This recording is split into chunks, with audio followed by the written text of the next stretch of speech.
Okay, thank you. Thank you for the invitation to come and to contribute to this interesting workshop. And I will have my little introduction or contribution about challenges and opportunities in diplomacy in the Arctic. So we all know that the platform for the Arctic diplomacy is indeed the Arctic Council. It's not a legally binding organization, it's an intergovernmental forum on issues of sustainable development and environmental protection, exactly the topics what we are discussing here today.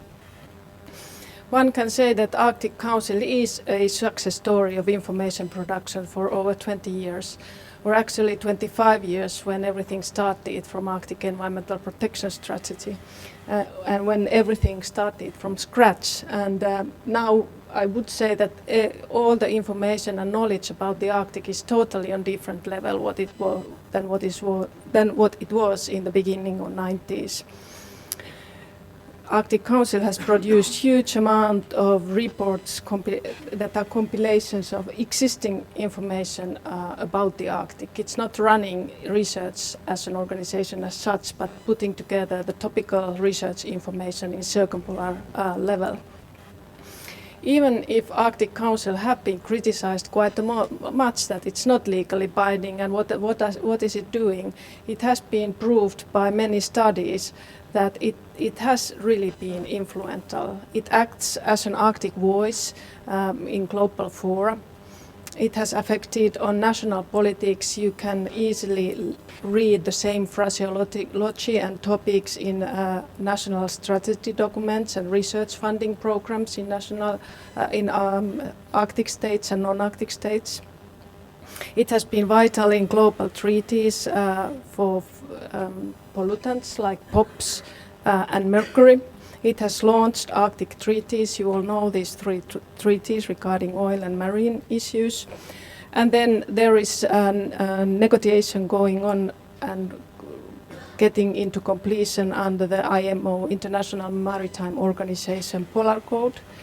There is a negotiation about Arctic research agreement, and then other agreements that are ongoing right now, and all these are launched by this operation of the Arctic Council.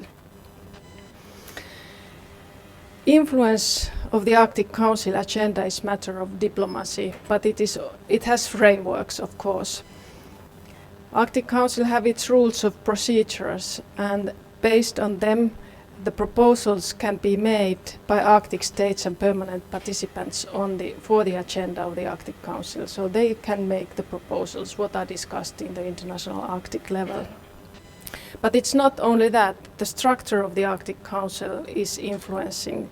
The work of the Arctic Council is actually done in working groups and task forces, and they have an opportunity and possibility to propose activities, and that is the channel to influence on the agenda of the Arctic Council.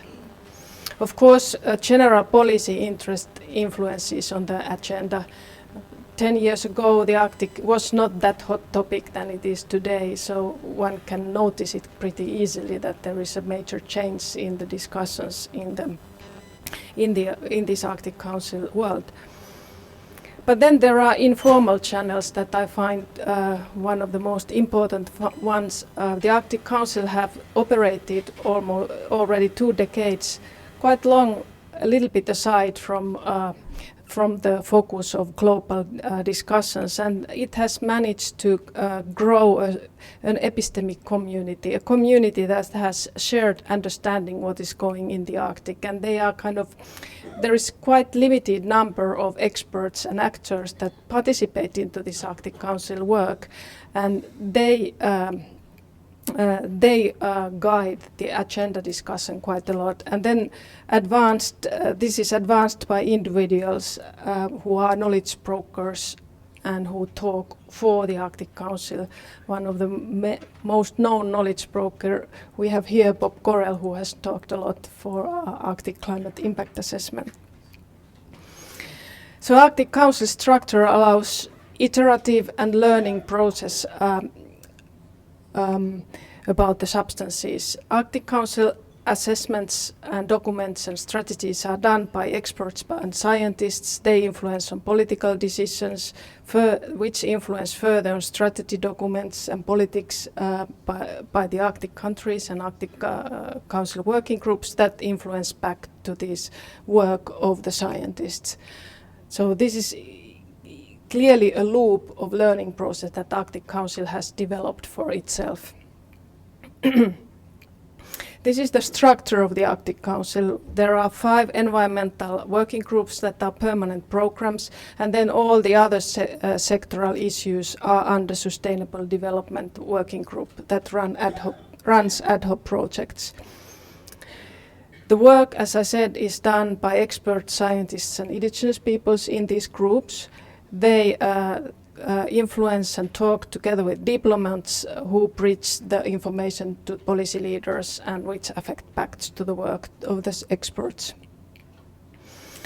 Then Arctic Council's chair country has a special influence on the agenda. There is a 2 years program, 2 years term for chairing the Arctic Council, and many times there are special policy interest and special arrangements and even resources to run the agenda and change the agenda or change the direction of the Arctic Council work. The problem here is that because of this 2 years term, how can we ensure the continuity for strategic thinking of the Arctic Council? And that requires diplomacy and cooperation by the following chair countries. Arctic Council does not have a common budget, so available resources influence on what is going on there, and then only projects that have resources are accepted on the agenda. And the resources are dependent on national funding of projects, and sometimes they are supported by other activities like Nordic Council of Ministers of EU. So one can say a little bit that the money talks also on the agenda for the agenda of the Arctic Council.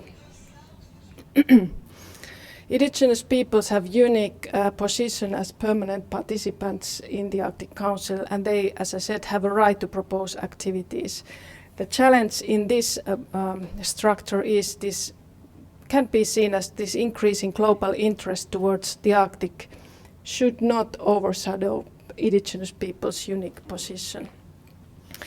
Non-Arctic states and organizations that are observers in the Arctic Council,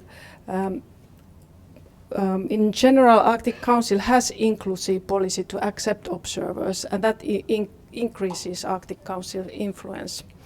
But then the problem is that there is no systematic structure how observers can participate to discussions. This is really a topical matter right now, because observers are always not happy about the possibilities to influence on the agenda.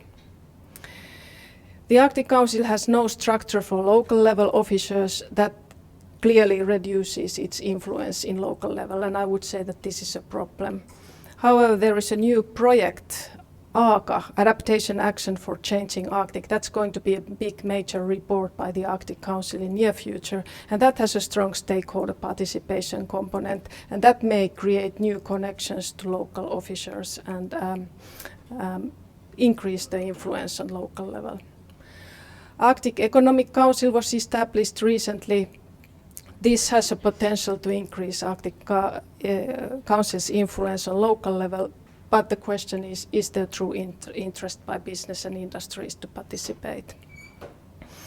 Now, finally, scientists and experts are working in these working groups that are dependent on active input of researchers, and non-Arctic researchers can participate to the work. So I would say that Arctic Council offers a clear structure or platform for science diplomacy. But because of this process is so clear and obvious, diplomats and scientists are working so closely together, one must pay attention that science and politics must not be blurred with each other in the Arctic Council. There is increasing need for research in the Arctic. Arctic states have launched new research programs. Also, non-Arctic actors are investing to Arctic research. There is this agreement that is coming, and important here is that this new agreement has to be open for participation by non-Arctic states in order it not to be counterproductive and not helpful for researchers. And as said, researchers are important source for the Arctic Council operation in general. So as conclusion, Arctic Council's influence depends on engaging and inclusive operation. And I would say that Arctic Council should not be developed as a legally binding organization, as it would narrow down its agenda, limit participation, decrease reactivity and flexibility, and reduce this way Arctic Council's influence. I would say that it would reduce possibilities for diplomacy and science diplomacy, and thus influence as well. In this current economic and geopolitical situation, environmental and environment-related societal issues most likely remain high on the agenda of the Arctic Council, so the role of research and science diplomacy will stay strong.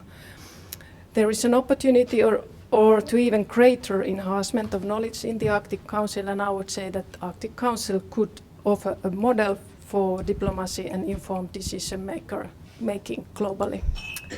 Thank you. Thank you. Thank you very much, Paula.